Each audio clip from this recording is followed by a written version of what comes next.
Okay, yeah, the meeting is it's being live streamed in YouTube. All right.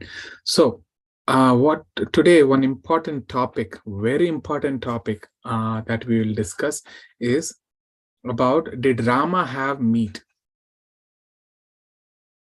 Because there is one speaker, his name is Zakir Naik, Islamic scholar, they all say.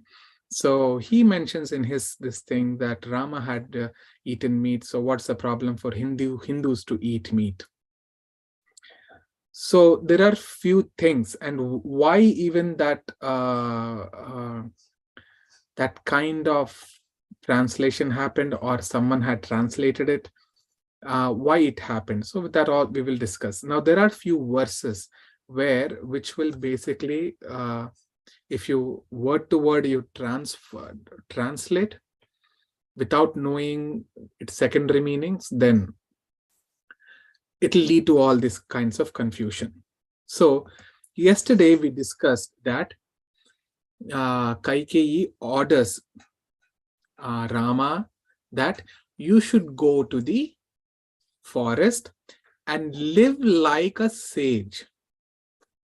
Okay, that is the first one. She said you should live like a sage, and how you should, and how you should, what you should wear is Jatadhari Krishna Chiranjina. Okay, she uses these words. Now Jatadhari is matted hair. Okay, Chira Jinambara Dhara is the clothes made from the bark of the tree. Okay, so these are the things which she mentioned. And she also mentioned that you have to live like a sage. So when Kaikeyi said that, and Rama agreed, yes, I will live like a sage in the forest. I will live like that. Then the first question would come is whether do the sages accept meat? No. In further, when we are discussing about the Ayodhyakanda, you will further see that when Rama meets all the different all the people in all the different sages in the ashrama, he goes from one ashrama to another ashrama. There, Valmiki Maharshi mentions that how the sages are living. Some of them are just living on fruits. Some of them would take some roots or fruits. Some of them maybe live in honey. But many of them would just, even when you take some plant life, right? You take the life of that plant, especially the roots when you take out. So they do not even want to cause that disturbance. So they used to survive on the dried leaves which are fallen. Okay. And some, they were just living based on the breathing.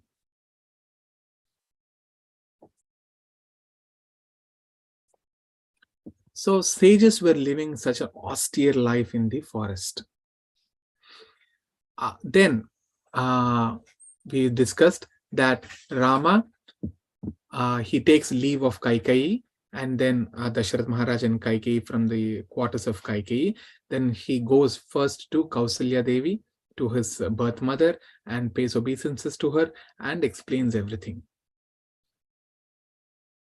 So at that time, Kausalya Devi was shocked. She wouldn't allow him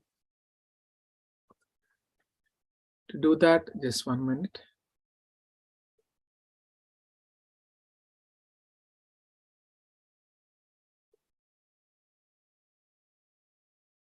Looking for that verse. Just give me 1 minute. Where did it go?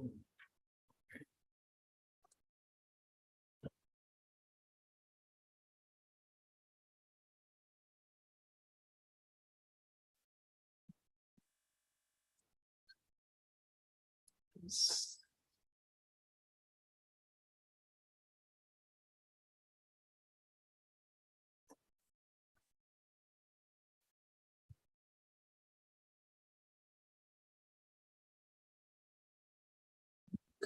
1 minute. Looks like I closed it. I want to reopen that and read that verse. Just give me 1 minute.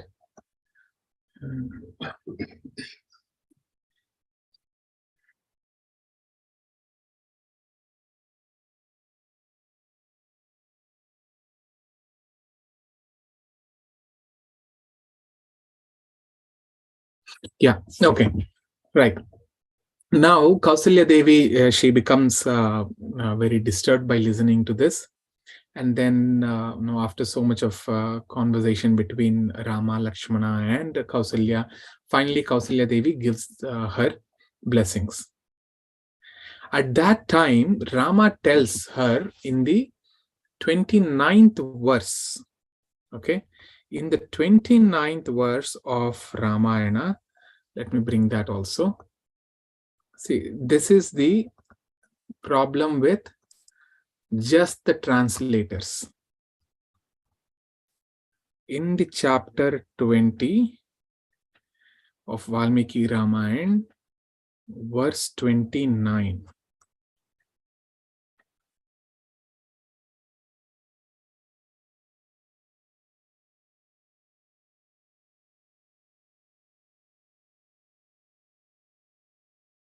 Yeah, that's 1 minute.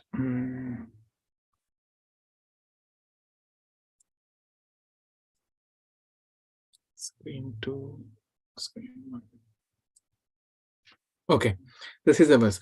Chaturdashahi varshani vatsyami vijane vane madhu mula falaihi jivan hitva munivad amisham.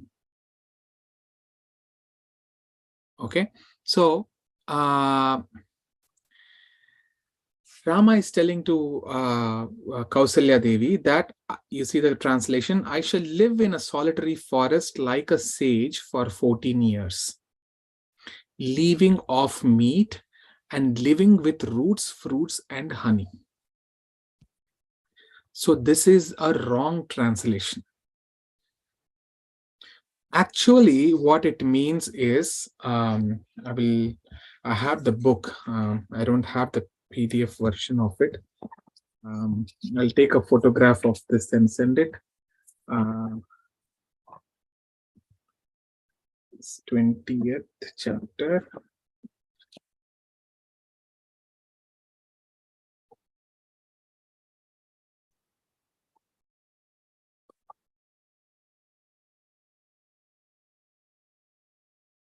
Hmm.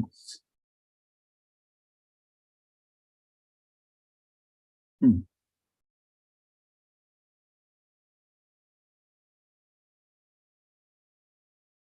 Okay. So here, what did he say? Jivan hitva. Okay. Jivan hitva. This Jivan means all the living entities. Hitva means not to kill. But Govinda Bhatta, okay, one of the Achar in the disciplic succession of Sri Ramanujacharya, he has written this.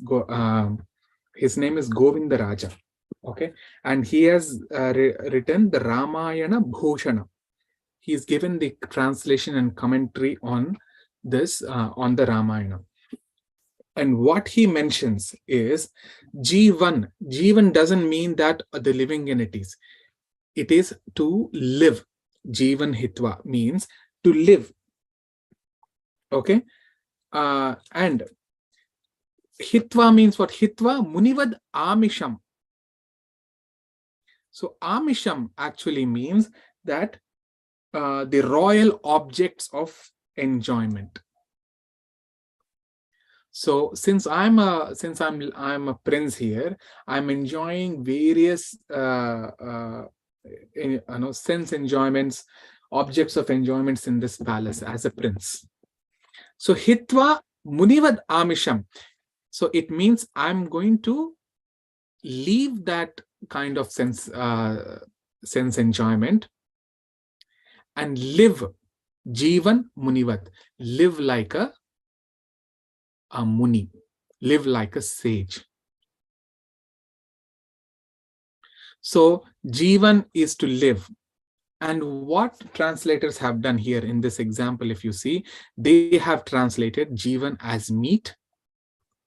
Okay, see, and Hitva is to leave.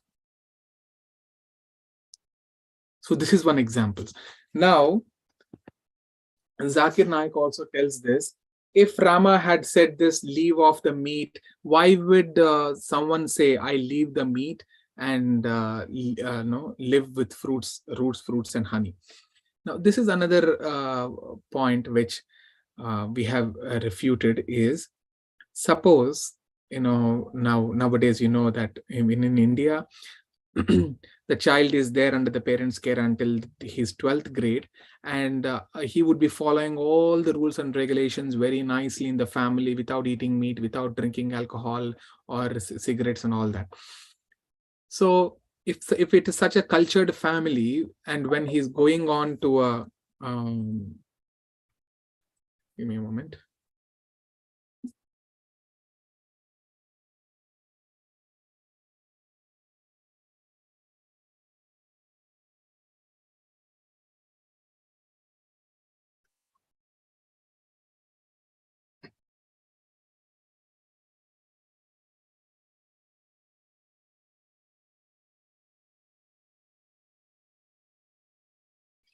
Yeah. So when he's leaving, he got a seat in some distant university, and he has to leave the home. He has to live in a hostel. So normally he would say, even the parents would say, be very careful. Don't get entrapped with meat eating or gambling or intoxication. And even the son would say, no, sure, father, I'll not eat meat. I'll not drink. So it doesn't mean that they have eaten before, and now that he's going out and he is going to give up. No, it's not like that. It is caution, because he going outside into the open world under no protection, like the parents, is very dangerous. Similarly, Rama and Sita Devi, along with Lakshmana, they are going into Dandaka Aranya, means a very dangerous vana, forests. Sometimes you wouldn't get anything. And because he's a Kshatriya, he has the habit of killing. Maybe he may be accustomed, maybe he would get, he'll have little thought, okay, let me have some meat. No. Just like how a child is telling to his parents, saying that, no, father, I'll not have all those. Similarly, Rama is telling to her mother. So there are two such instances here. Now, there are further instances. When it comes, I will explain. After this, what happened is, we all heard that then Rama goes and talks to Sita Devi, and Sita Maya, she also wants to come with him, and then Rama does not agree. Then they have a long conversation. Finally, Rama agrees. Then Lakshmana also finally, Rama agrees for Lakshmana also to come along with him. Then they immediately give away all the things, whatever they possess in their palace, they gave away. They didn't think, okay, so when we return after 14 years, we need all those things, so we'll let it keep. No, they gave away all the things. So, and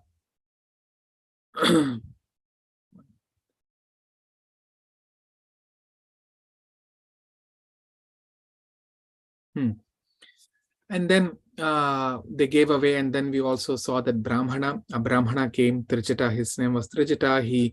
Rama gave all the cows, thousands of cows in donation to him. So once they have completed their charity, now Sita, Rama, Lakshmana, they are all going, they're going towards Kaikeyi's palace. And as they're going to Kaikeyi's palace, what did Kaikeyi said? You have to, be like a layman, like a sage. You should immediately give up the kingly, the princely status. So Sita, Rama, Lakshmana, they are walking on the highways to go from his palace to Kaikeyi's palace. Ordinary people who are walking on the road, they are able to see Sita Devi for the first time and so close, because she was not earlier seen by people, even those who go through in the sky. As Valmiki Maharshi says here, that even the denizens, celestials who travel in the sky, they wouldn't even have get the opportunity to see Sita Devi. But now even an ordinary man in the city, he's able to have the darshan of Sita Maya. So each person in the city is thinking. Now see how they are thinking and what they're talking. So they are talking that, okay, Kaikeyi said that Bharata will rule us, but he will rule us only if we are there in this kingdom. If at all we are all there in the kingdom, then he will rule us. But if we are not at all there in the kingdom, how will he rule us? So let us all abandon Ayodhya and go along with Sita Rama into the forest. Let Kaikeyi and her son rule these abandoned houses. Let them enjoy all the treasures alone. When the whole city is deserted, there will be no servants in the city, right? There will be no one to renovate any structures, because renovations has to take place. So time to time, there'll be no renovations to any structures. There'll be no one to clean up the roads, the courtyards, the assemblies, or the palace. Slowly, all of them will be ruined. There will be no one to provide them food and wealth. And there'll be no one to protect. So all the robbers, thieves, they will automatically come to this kingdom and they will rob this city from all sides.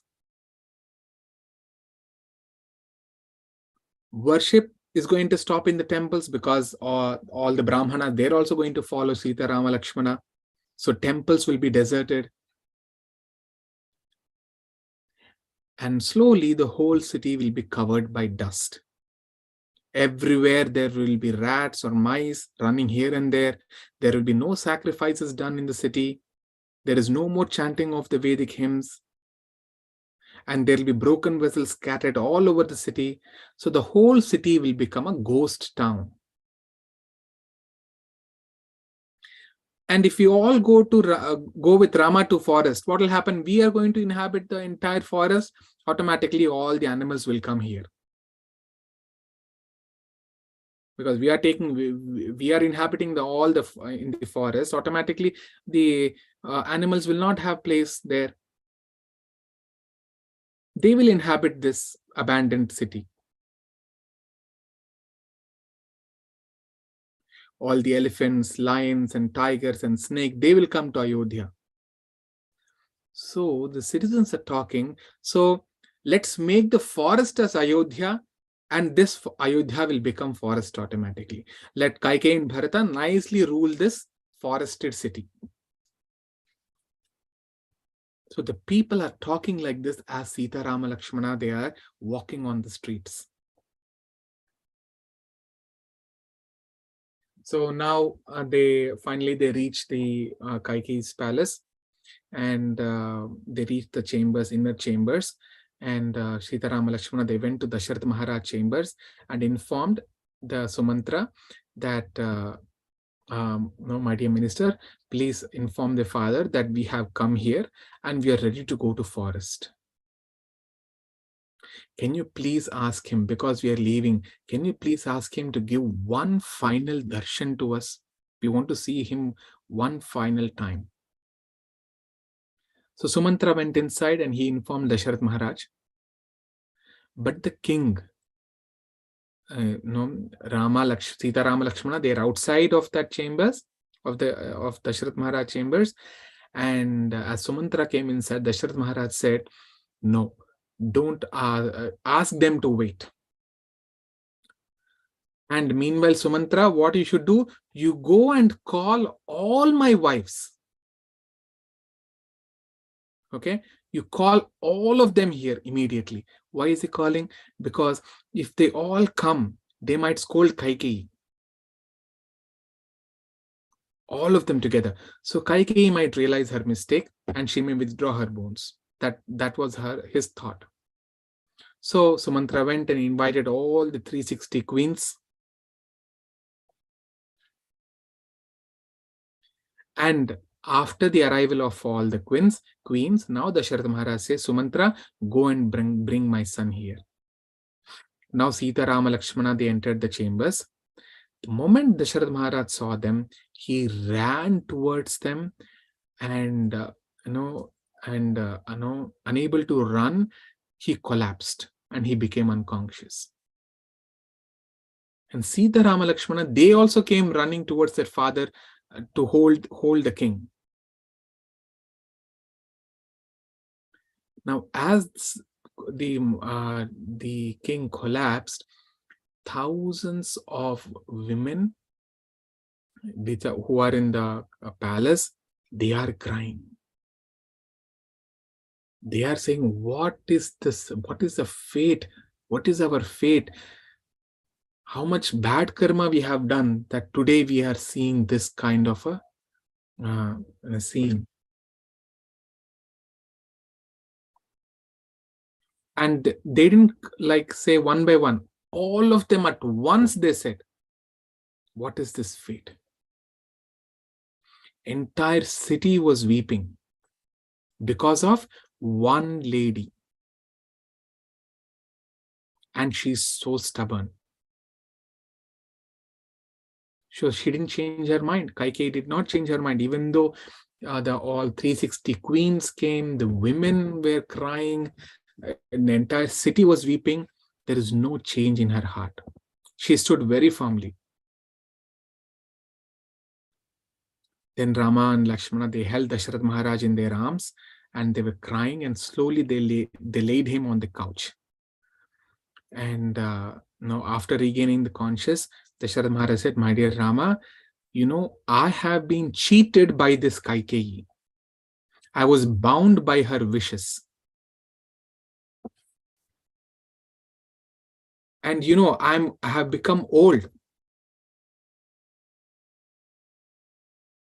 I have become very old now. I cannot fight. So Rama, what you do, you forcibly take this kingdom. I'm giving you the freedom to do it. You fight with me, I will automatically lose. Then you put me in the prison and you take up the throne.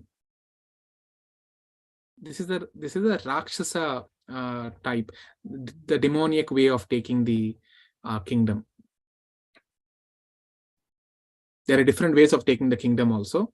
And this is again, Sattva-guna, Rajoguna, Tamoguna. Sattva-guna is based on the dharma. And then there's a dharmic fight. Rajoguna, just for the name, fame, that king will fight with some other kingdoms. You will see in further how Vali and Ravana, they do. And the demoniac is illegally they occupy. So Dasharath Maharaj is begging him. Even marriage also happens in these three different ways. There is a Rakshasa Vivaha also, which Ravana does it, marries. That's how he marries Mandodari. When that pastime comes, I'll explain in detail. So for now, Dasharath Maharaj is saying, I will not fight. You take up this kingdom and you put me in the prison. And what I'll do, just thinking or seeing you in the throne, I'll spend rest of my life in the prison very happily and satisfied. I'll be very satisfied. I'm not after this wealth, and I'm already done. It's over. It's a Vanaprastha stage for me. Instead of staying in the forest, I will happily stay in the prison. and see you, ruling on the throne. Rama said, "No, father, I cannot do that. I'm sorry, I cannot do that."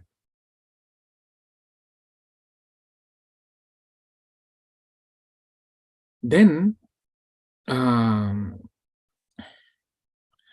Kaikeyi, she is prompting Dasharath Maharaj. She's saying, "You see, Rama came here to go to forest. Why are you prolonging all this conversation? You send him immediately to the forest." Dasharath Maharaj was again surprised. You think, is this a woman or a demon? How come she's not even moved even an inch within her heart? Apart from Kaikeyi and Manthara, nobody in the, or everybody in the kingdom are crying. Then Dasharath Maharaj finally said, he blessed Sita Rama Lakshmana and said, "Okay, you go happily to the forest, live happily there, and then return to Ayodhya very safely. My dear Rama, I know you stand by your word, by the truth. It is your nature. And you can't take, I know that by nature you cannot overcome me, or overcome in the sense you cannot fight with me and take over the throne illegally. Because your mind is given to dharma." And now Dasharath Maharaj says, "I wish you were not this truthful or righteous. I wish you were not this dharmatma."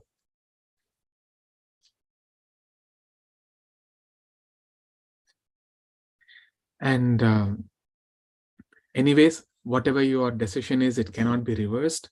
But Rama, don't leave today in any case. It is already becoming late in the evening. So you see, Dasharath Maharaj met Kaikeyi on the night when it was discussed that tomorrow the coronation will happen. That night, from that night, and the next day has passed, and it's evening, because by the time Rama went to his mother, and then Sita Devi, the long conversations, gave away all the things in charity, so it became evening. So Dasharath Maharaj saying, it's already becoming evening, so don't leave at this night or at this time. So looking at me and your mother Kausalya, you just spend this night here. Even by seeing you for one more day, I may live happily. So for this night, what you do, you enjoy whatever the objects of sense gratification are there. You enjoy nicely have food stuff, clothes, all the sattvic items. You enjoy nicely, and by this night, and tomorrow morning you leave. So after hearing these words, Rama and Lakshmana, both of them were upset. Then Rama said, "See, even if these worldly pleasures are obtained by today, who is going to offer them to us tomorrow? Therefore, Father, it is apt to go right away. And my dear Father, after I leave, don't hesitate to give the kingdom to Bharata. You give it to him. I don't desire any kingdom or nor happiness related to it. Only your command and order is the highest to me in my life, and it is the most dear to me. And don't cry, don't be overwhelmed with this grief. I don't crave for this position. I want you to be truthful. And I should make you stand by the dharma. And I will do anything to keep up your word and promise. So you have given the word, and I will make it true. So don't feel any anxiety for us. We will enjoy and sport in the forest with, there'll be many peaceful deer. We'll be hearing various melodious sounds of birds chirping. We'll be eating fruits from various trees. We are just going to have a picnic on those mountains, wonderful trees, mountains, rivers, lakes, and waterfalls. So we'll happily spend 14 years and you will see me coming back. So give up your grief.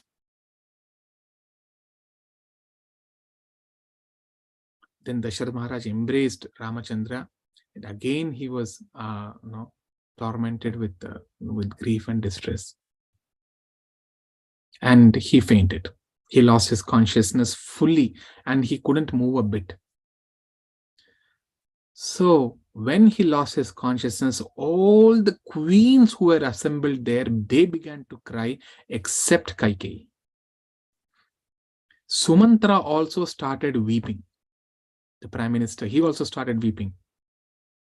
And everything became a very loud cry, as if the big someone is crying in a big speaker from Kaikeyi's palace. That's how it was. Now Sumantra, he became furious. He started scolding Kaikeyi.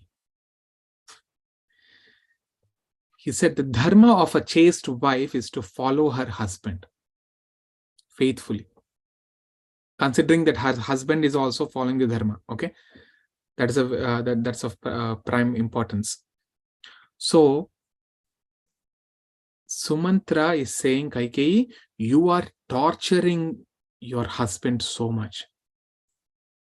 Don't you have any shame? Dasharatha Maharaj is unconquerable, even like from great Indra. He is unshakable as a mountain. He cannot be even disturbed by great ocean. But today, such a great person looks like he has been defeated by you.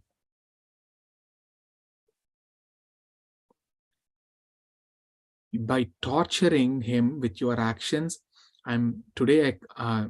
you are considered by me as the murderer of your husband and ultimately the destroyer of your race.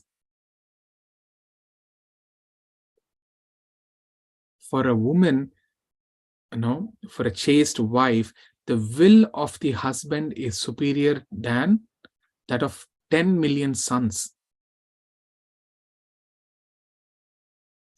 Let your son Bharata come. Let him become the king and rule the earth. But we will not be here. Wherever Rama goes, we shall go there.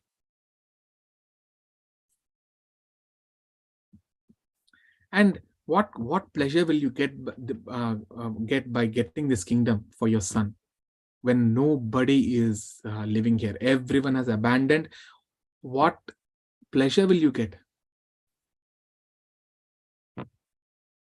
And people, Sumantra is saying, I'm surprised how come there is no earthquake now?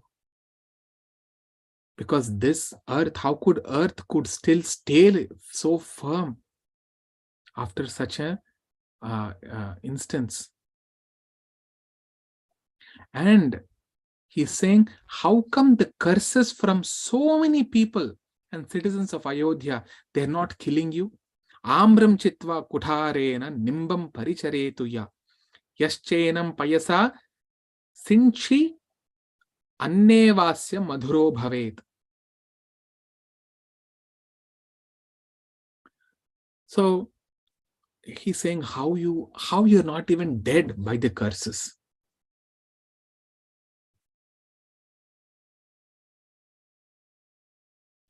And he's saying, even if a neem tree, if it is, if you're nurturing the neem tree by pouring milk every day, will it become sweet? No. I think, Kaikeyi, by birth, your nature is exactly that of your mother. Now he goes back to the past, to his mother. Why? Now here it is, the Sumantra says, I know that your father, he got a boon from a sage, from his guru, that he can know whatever the other living entity is thinking in their minds. Okay, that is a boon he got by serving his spiritual master. And maybe that was required for, to rule the kingdom properly. So one day, when you both were on the bed, at night, for when you were sleeping, about to sleep, an ant was making some sound near the king's bed. And that ant uh, was actually conversing with another ant, and the king understood their conversation and laughed. But your mother became very angry and thought that the king is making fun of her, that your father is making fun of your mother. And she insisted him, tell me why you are laughing. You have to tell. But your father said, no. See, I have this boon. I can know what is the other person thinking in their minds. If I tell you, my head will burst into 1,000 pieces. But Kaikeyi, your mother did not care for it. She said, I don't know. I don't care. Even if your head is bursting into a million pieces. You should tell me. You are insulting me. So your father, then he went to his guru and asked, this is how my wife is behaving. What should I do? Then the guru, your father's guru, said that let her die or ruin. You don't reveal the reason to her. So he came back and he never ever he revealed the truth. And now he says that as per the the scriptures, it is mentioned that normally the boys are born like their fathers and the girls are born similar to their mothers. And it occurs to me that this is true, because you are just as stubborn. You don't care. Even when your husband is dying, you're still so stubborn, sticking to your bones. Please withdraw your bones. Let Rama be installed on the Ayodhya as the king. People all over the world, they will talk bad about you if you send Rama off. And as he was saying, Sumantra, with repeatedly, with a namaskara, with the joint palms, he's begging Kaikeyi. And they shook all the people in the royal assembly.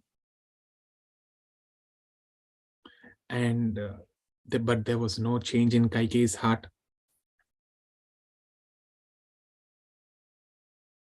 Then Dasharatha Maharaj ordered Sumantra, let the entire military body that we have, all the military consisting of the various parts, the limbs of the army force, it should all be with the best of its kind. You arrange that army immediately. Let all the servants, all the military army go along with Rama. All the important weapons, the police force, the vehicles, the hunters, because you need hunters and all those people, because they are the ones who know the forest very nicely. So let all of them, you arrange for all these people and you send all of these people along with Rama to the forest. All the comforts, like when a king goes from one place to another, there will be a camping tent and the bed, the couch, the carpet, everything will be there. Like that, he's saying, all the comforts, you pack it and send it along with Rama. And let there be no servant in this palace. Everyone should go and serve Rama. So that Rama will nicely spend his forest life, his exile, very happily. And he will be performing various sacrificial rites, various sacrifices in the holy places. And as he goes there, because as a king, he has to distribute so many gifts. he has to do in charity. So you take all the charitable items along with you. So he'll happily live with the sages in the forest, let him nicely enjoy, and then he will return. Let Bharata rule this kingdom, and Rama, along with Rama, you send all the paraphernalia which is there in the kingdom. So as Dasharatha was speaking like this, Kaikeya became fearful. Her mouth, for the first time in this episode, her mouth was dried up and her voice got choked. She said, Bharata will not accept such a kingdom which will be uninhabited. Nobody is there, like a ghost town, which is hollow, which is absolutely useless or unenjoyable. Bharata will not accept that. So you don't send all these things to Rama and then Bharata will have nothing. No, she didn't agree. Dasharatha Maharaj, he broadened his eyes, looked at Kaikeyi, and she's saying, wicked woman, why are you pricking me again and again?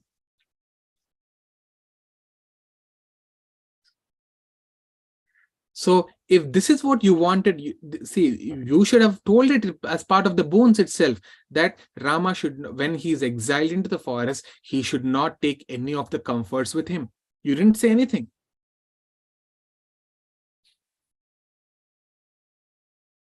And now you are adding all these extra things. I won't agree. Then Kaikeyi became angry. She said, oh, my dear husband, in your dynasty itself, King Sagara, he banished his son Asamanjasa into forest. So what is the big deal in banishing your son? You should be able to do it. Then a very elderly minister, his name is Siddhartha. Siddhartha then spoke to Kaikeyi. Kaikeyi, Asamanjasa was evil-minded. He was catching hold of children playing in the street and throwing them in the waters of Sarayu river, and he took delight in killing them by watching them drown and suffer. So all the citizens were angry and they spoke to the king. They said, either you choose your son or you choose us, we will leave. Then immediately King Sagara, he exiled him to the mountains and forests because of his cruel activities. But what fault is there in Rama? Do you see any fault in Rama? You give me one reason, one fault in Rama, then I will agree. He will be ready to exile. One fault you show me. And it is contradictory to the dharma principles if one is abandoned without any proper reason.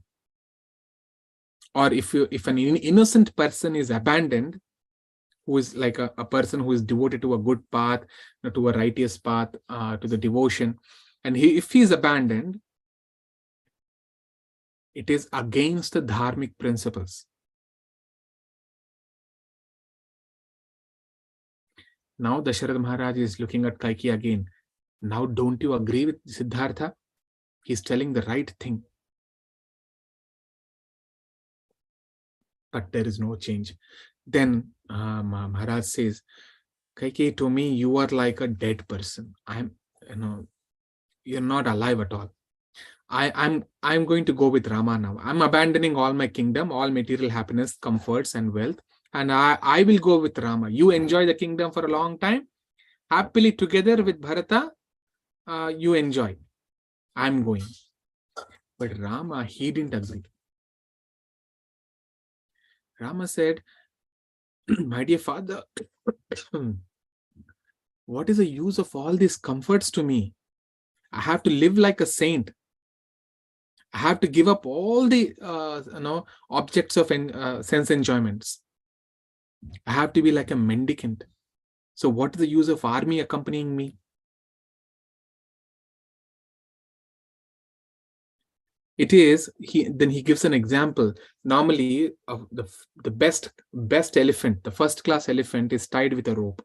Okay, if a person has abandoned the elephant but keeps the rope with him, what is the use of such a rope? When an elephant is forsaken, is there any use? So I have forsaken all the enjoyments. So there is no use of sending all this to me. Even if you send all these things, I will not use them at all. I will not allow them to serve me because I have to live like a sage. So then again he gets depressed. Now Sita, Rama, Lakshmana, they were about to leave, but they don't have the clothes as mentioned by Kaikeyi. And they don't have the shovel or the baskets, which are required in the forest. Immediately, Kaikeyi already arranged them. She got the clothes, the Muni Vastras. She got it for Sita, Rama, Lakshmana. So Rama discards his all the silken clothes. He wears the tree bark dress. And Sita Devi, she has never worn such sadhvi dress. So she became shy to ask in public how to use this. How can I give up my sari and wear this dress? I don't know how to do it. Then, so she asked Rama, how will I wear this bark dress? Then Rama is explaining. So no, you keep this piece over your chest. This piece goes underneath your below the stomach. This goes behind, and then he's explaining over her sari. Rama is explaining. Looking at the scene, all the women, they were shedding tears. They are saying, Rama, you want to go to forest, you go to forest along with Lakshmana as your companion. But leave the Sita Devi. She's so beautiful. She's not fit to reside in the forest. Leave her in the palace and go. Please accept our prayer. Let Sita stay here. All the women, thousands of them, are begging like this when Rama was showing how to wear that dress. So even after hearing all those words, Rama, he tried to fasten that piece of bark to Sita. Now the great sage Vasishtha Muni, he interfered. First time he's interfering, and he shouted at Kaikeyi, Kaikeyi, you have crossed your limits. You have no rights to give this dress to Sita Devi. She was not part of your boons from the beginning. Okay? If Sita is going to forest together with Rama, then we all will follow him. The whole city will go. All the guards, the ministers, citizens, everyone will go wherever Sita Rama go. You are thinking Bharata will come and accept the kingdom. Let me tell you, both Bharata and Shatrughna, they will also immediately accept the tree bark dress, and they will also come to the forest to live along with us. You are thinking he's going to rule. No, he's not going to rule. Then you will be the only person. You alone will be there in this kingdom. So you singly rule this kingdom, which is abandoned by all the people. Only trees will be remaining.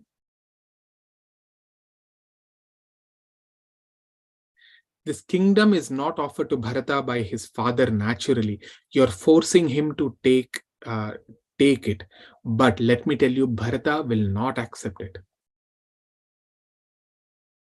And Vasishtha Muni is showing that right now you see all the beasts, the elephants, the deer, the birds, all the birds, they are ready to go with him. Even the animals, living entities, all the animal kingdom, they were waiting for Rama to go. How they would understand? They understood. Animals, they can understand much better than us. It is mentioned that, the cows, they can actually see ghosts.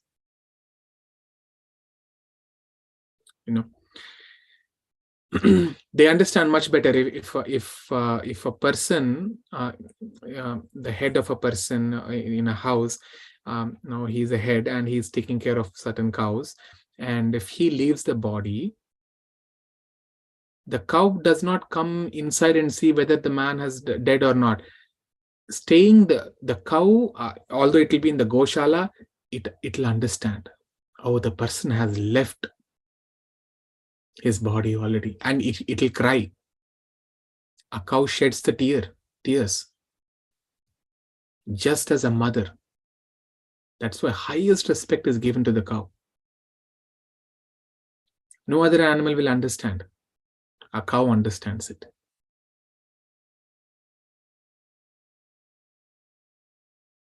So there are so many living entities that can understand, which normal human beings will not.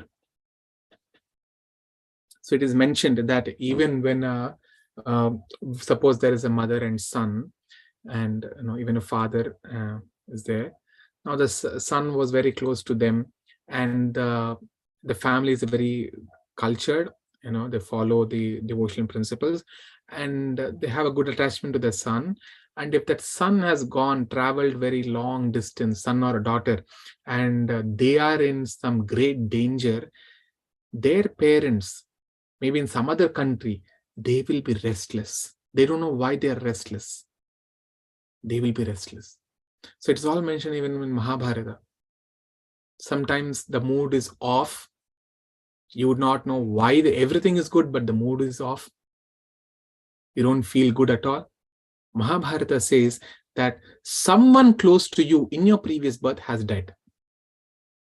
Even in your previous birth, he's so close, your best friend, your wife or son, someone. And maybe in this life, he has taken birth, but he has not met you at all. He has left his body. And there are so many such instances. Even in Mahabharata, you will find that whenever Pandavas, they get sick, Karna used to get sick immediately. Karna is living somewhere, Pandavas are somewhere.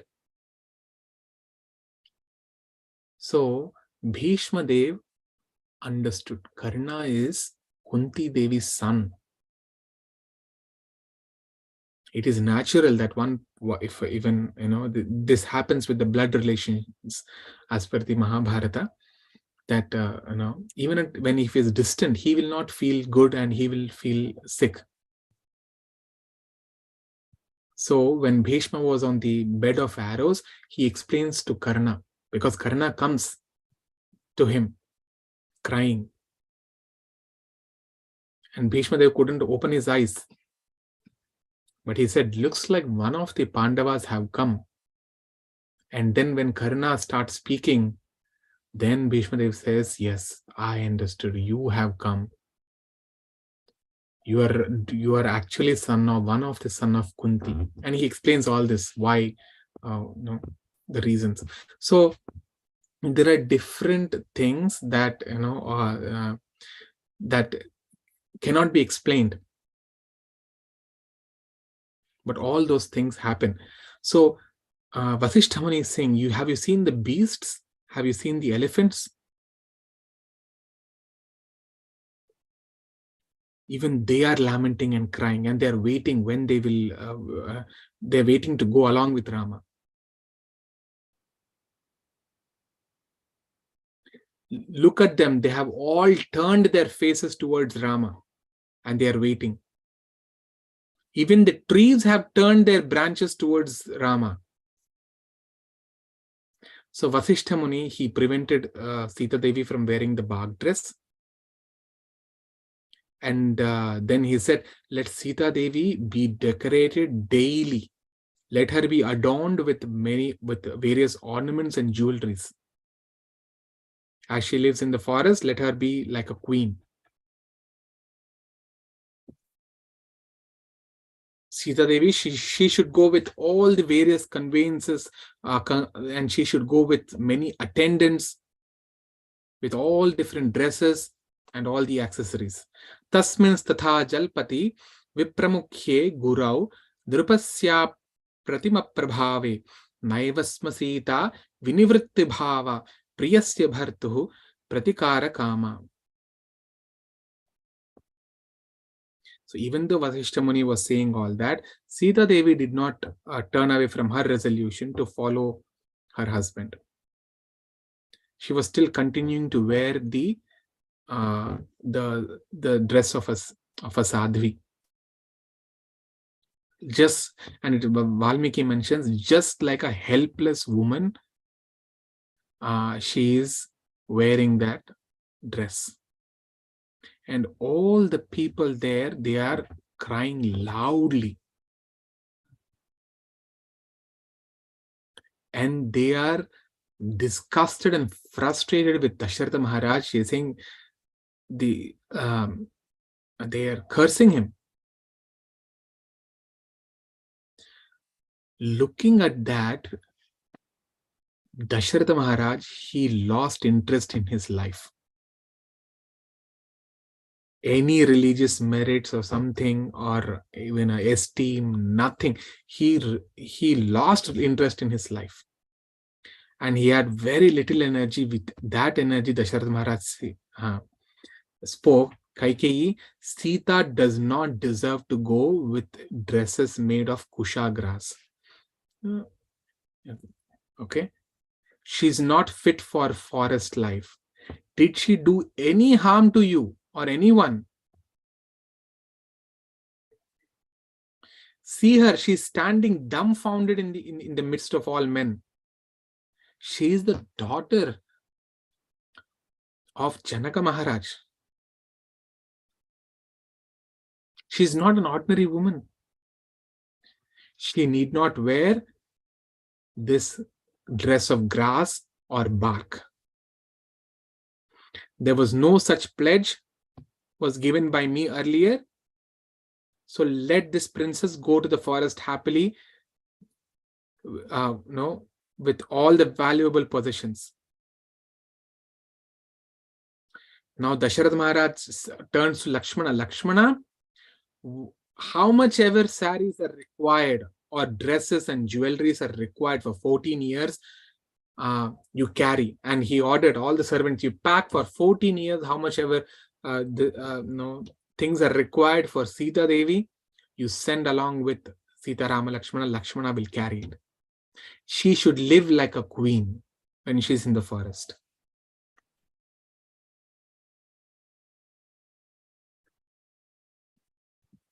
So then Rama was setting out to the forest. Then he was speaking to his father. My dear father, my mother Kausalya is very aged. She's very old. She's a very good character. And she will not accuse you. You don't worry. Please treat her nicely and with honor in my absence.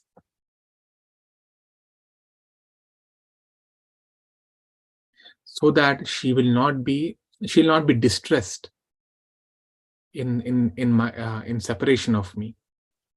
You give her some solace. You must see to it that my mother. So Rama says one word, he says, you must see to it that my mother, who has high affection towards me, will not depart to the house of Yama. That means you make sure that she does not die because of my departure.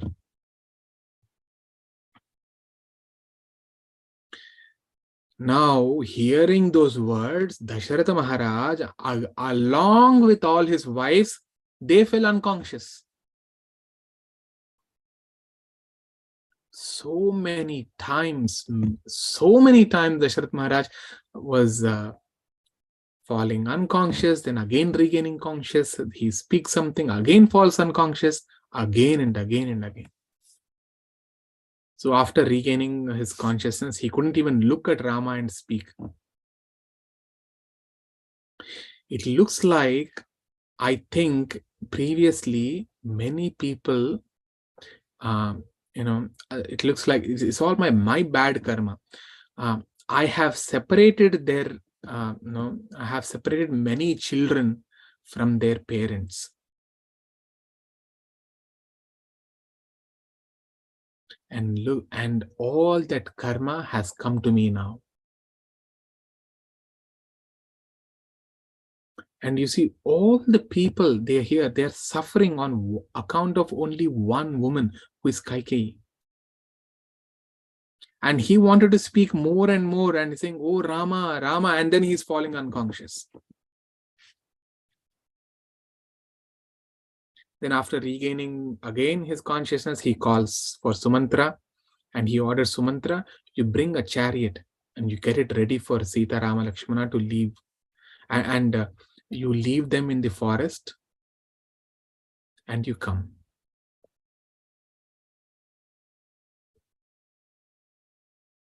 Okay. So today we discussed, tomorrow I'll continue, but just want to discuss on this topic of the meat eating, right? Now, when Rama goes, I think tomorrow, day after tomorrow, it will come, that when Rama goes into the forest, there are few verses. I have noted those down. Just give me 1 minute. I'll take a picture of this and send it in the group.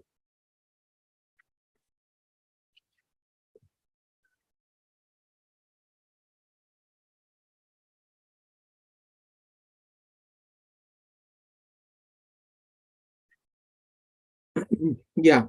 So as they leave, right? So Sita Devi says, as they cross the rivers, it'll come tomorrow. But just to give a completeness on this meat eating, Sita Devi says, "Suraghata sahasrena mamsa bhutaudanena cha yakshe tvam priyatam devi purim punar upagata." So as she was crossing the river Ganga, she prays to Ganga Devi that after my return, I will worship you with thousands of items which are even unattainable by devas, demigods. I will worship you with the earth unclaimed by the king, by any king.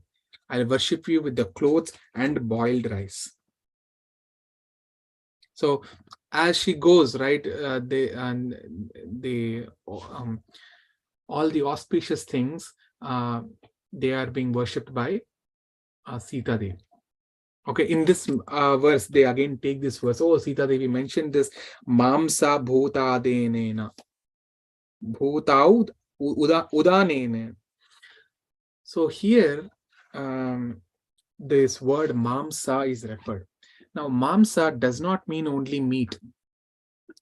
The pulp of the fruit is also mentioned as the meat. Okay, in Sri Rangam, even today, it is mentioned that, just 1 minute, let me tell you that exact verse. So they offer in the morning, there is this.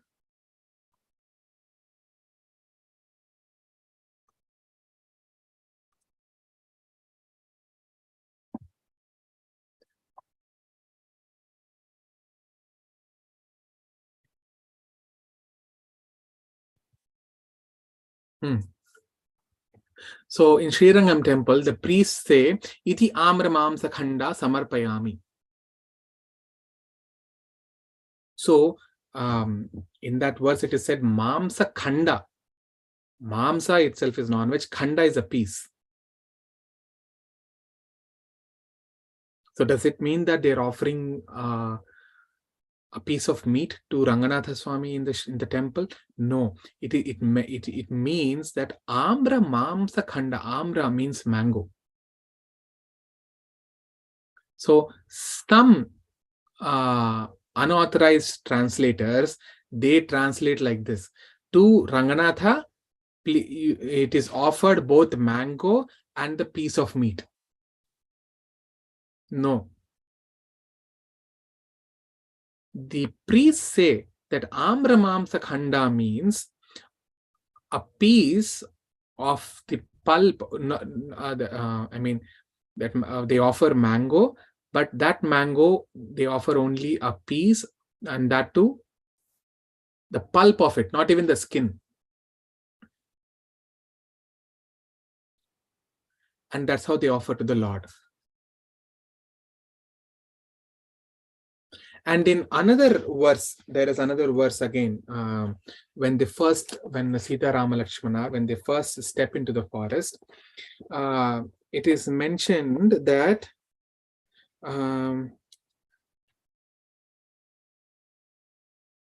just 1 minute. Where is that?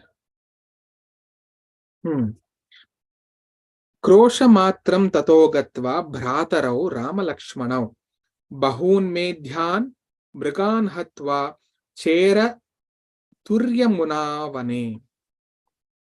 So they mention that here the meaning of this verse is, having gone a krosha distance. Krosha distance is few miles from the banks of Ganga.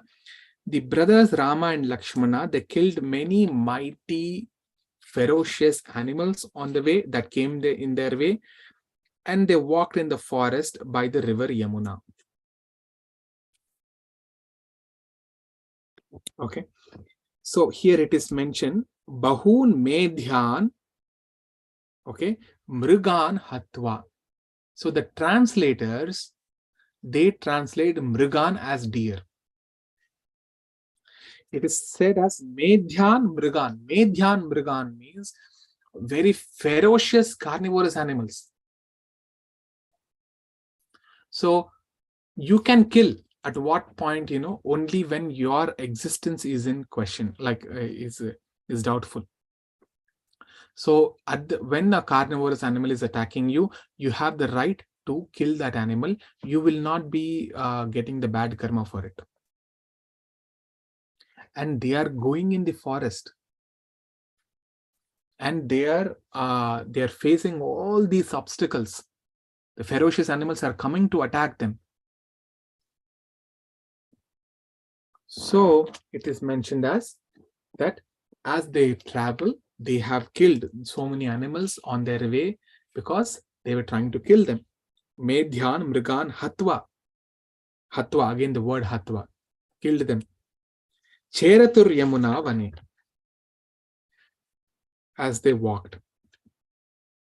Now the unscrupulous translators, they say that bahun medhyan mrigan hatva, as they killed the deer, cheratur, and they had their dinner. So that is why it is very important to read the right version of Ramayana, which is coming in the disciplic succession. Prabhupada also mentions that when he was translating Bhagavad Gita, he says that there are thousands of Bhagavad Gita translations already. But why there is a need of another Bhagavad Gita translation? Because no one could exactly take the essence or translate it as per the disciplic succession, the Guru Parampara. None of them are authoritative. So non-authoritative scriptures, when they are translated, this is where all you will find Medhan, Mrigan, Hatva. So you will find these. They just translate, okay, they eat. No, they did not eat. Because if you all remember, the first rule is that you have to live like a sage, as a sage cannot eat. And even then did Rama eat? No, he did not eat, because it is by the just the translator who doesn't know the context and the secondary meanings to that word. Okay, I'll stop here.